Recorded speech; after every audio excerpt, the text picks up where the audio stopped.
Morning people, welcome back to F Politics. This week I was on the BBC with Jeremy Vine and a former Tory advisor debating whether the UK should prioritise its relationship with the EU or Donald Trump, and I was hit with a wave of propaganda. And so I'm going to share some of that with you so you know how to beat it. Let's talk about this then with James Price, former special advisor to the Conservatives, who thinks we should pivot towards the USA, and Femi Olawale, anti-Brexit campaigner, writer for The Independent. Femi, you start. You think we should, this is the moment for Keir Starmer to say, right, EU, we're all in this together? Well, we do 46.7% of our trade with the EU. We do 17.8% of our trade with America. So mathematically, anybody prioritizing trade with America over trade with the EU does not care about the people of the UK. Not to mention, there is a price that would be paid by the UK if we did a deal with Donald Trump, because he's explicitly said that in any trade deal he does, he will make the other country pay more for medicines. He's really furious that countries like the UK, with the NHS, pays 3 times less for its medicines than America pays. So the price of a trade deal with Donald Trump will be making our NHS, our already struggling NHS, pay more for drugs. Surely a deal with him would keep the prices down. No. That is. He said that in any trade deal he does, he's directed his trade secretary to make sure that the other country's national health service pays more for drugs, so that American companies pay less. So you would fight him. He's always called this a global freeloading. He hates the fact that we pay less for drugs than America pays. So if we did a deal with him, the price for that would be British lives. Okay, James Price, what do you make of that? Is it dangerous to get into bed with Trump?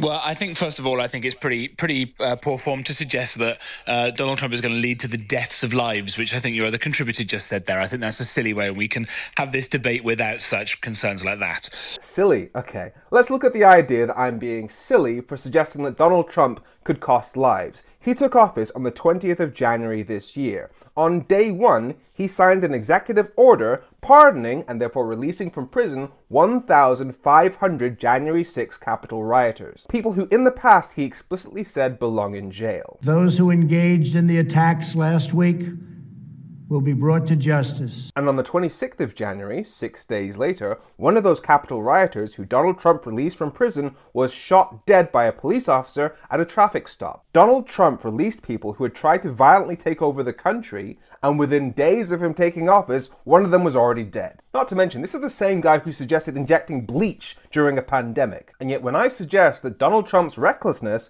could cost lives, I'm silly. But here's what I actually said.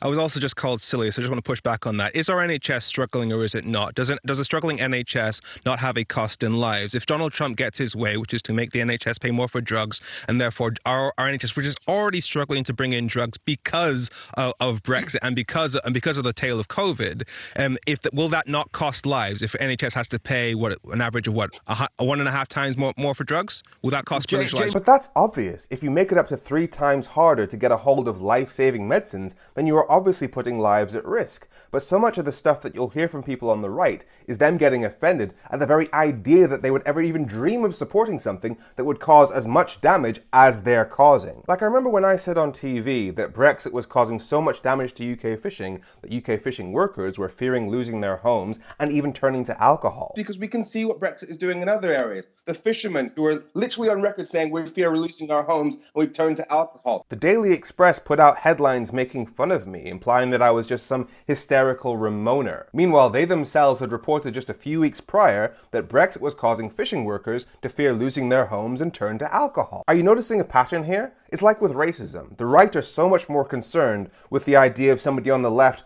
calling them racist than they are by the fact that they're being racist. They do damage, and that's fine as long as somebody like me doesn't call them out for it. Anyway, back to the discussion. Sadly, both Jeremy Vine and James Price still don't get what I'm saying or are pretending not to, because I'm saying that if we do a deal with Trump, it will mean our NHS pays more for drugs, and yet he says... Does that argue for a deal with Trump or the opposite? Well, absolutely. It argues for us to press our comparative advantage with the fact that Donald Trump is the most pro-British president there's probably ever been. His mother is British. She was born in Scotland before moving to America. He clearly has a great love for the royal family, a great love for the UK in general, as do lots of his supporters and teammates. You'll hear that argument a lot, that Donald Trump would never hurt the UK because he loves the UK. He has that unique connection with us. It's kind of giving abusive partner's brother. Like, he loves you, stay with him. I know he loves you. My brother definitely loves you. Yes, he will hurt you every single day for the rest of your life, but he loves you. And remember, Donald Trump's whole thing with international relations is, I will very simply put America first. so however much he loves the UK, he's going to put America first. If that means screwing up our NHS, so be it. And on the point So about the cost of drugs, you don't believe Trust? You don't believe Trump? dear me. When Trump says that he wants to make the NHS pay more for drugs, you don't believe him?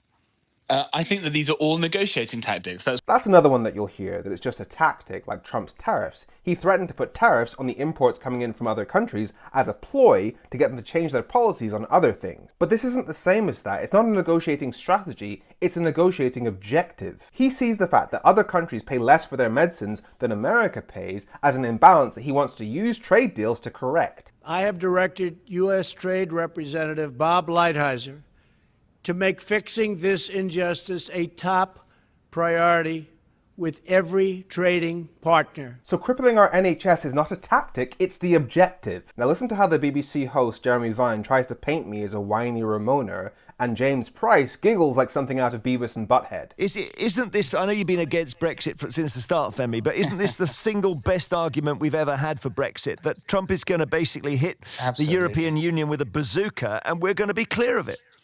Well, the estimates are that if Trump did his tariff thing, even 20%, it would cost our economy about 0.2% of GDP in the long run. But he can protect us from that. Compared to Brexit, which is costing us 4% of GDP in the long run. Again, this is a matter of basic maths. You either care about the UK or you don't. If you're willing to prioritise avoiding a 0.2% drop in GDP at the expense of a 4% drop in GDP, you don't care about the people of the UK. And going back to the issue... Brexit is gone now, so what I'm saying is, isn't this now an argument for those people who say Brexit was good to say, look, it's peeled us away from the EU just as they became a target for Trump? With 55% of the population against 30% of the population wanting to rejoin the EU, Brexit is not gone. It is something that is making the people of the UK poorer every single day.